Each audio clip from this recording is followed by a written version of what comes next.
Pernahkah kalian mendengar tentang sebuah bunga ajaib yang hanya tumbuh dari hati yang paling murni di dunia? Dan pernahkah kalian membayangkan seorang pangeran harus meninggalkan istananya demi menemukan bunga itu untuk menyelamatkan kerajaannya? Tapi tunggu dulu. Bagaimana jika bunga itu hanya bisa ditemukan oleh orang miskin? Nah, kisah ini akan membuat kalian tegang, tertawa, dan terharu. Siap dengar cerita tentang Pangeran Damar dan bunga dari hati? Semangat pagi semuanya. Kita berjumpa lagi di channel Hikmah Cerita. Melalui cerita, menebar hikmah, berbagi inspirasi dan menguatkan motivasi. Klik tombol subscribe untuk mendukung agar channel ini dapat terus berkembang dan berbagi hikmah melalui cerita-cerita yang penuh dengan inspirasi. Dahulu kala, di kerajaan Lumina, penyakit aneh menyebar. Bukan penyakit biasa, tapi penyakit yang membuat orang lupa siapa mereka.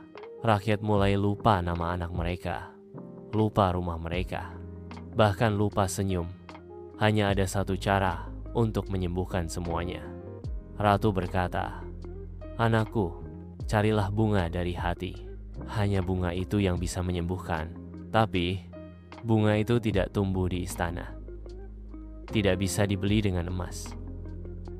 Tidak bisa ditemukan oleh orang yang sombong. Petualangan dimulai. Pangeran Damar pun berangkat. Ia menanggalkan jubah emasnya, menyamar sebagai orang biasa, dan berjalan jauh ke desa-desa.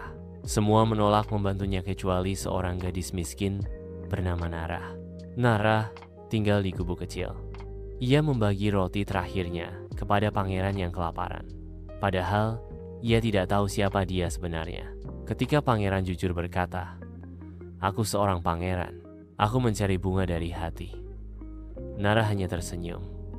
"Aku tak punya bunga, tapi kamu bisa tinggal di sini." Kadang, bunga tumbuh di tempat yang penuh kasih. Momen keajaiban. Tiba-tiba, di samping rumah Nara, tumbuhlah setangkai bunga bersinar lembut. Harumnya seperti pelukan ibu. Pangeran Damar tak percaya. Ini dia, bunga itu. Tapi, kenapa tumbuh di sini? Nara menjawab, "Karena tempat ini penuh kasih sayang. Aku tidak punya harta, tapi aku selalu mencoba memberi dengan hati." Akhir bahagia dan tak terduga pangeran membawa bunga itu pulang. Semua orang sembuh, rakyat bersorak. Dan di hadapan semua orang, pangeran berkata, "Aku sudah menemukan bunga dari hati dan juga pemilik hatinya." Lalu ia memanggil Nara ke istana. Ia melamar Nara di depan semua orang. Bangsawan terdiam, rakyat tersentuh.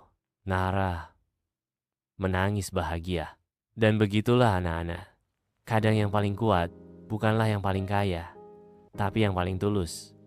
Karena hanya hati yang baik yang bisa menyembuhkan dunia. Sekian cerita kali ini. Semoga terhibur dan dapat mengambil hikmah dari cerita ini. Terima kasih telah mengikuti cerita ini sampai selesai. Sampai jumpa lagi di cerita selanjutnya.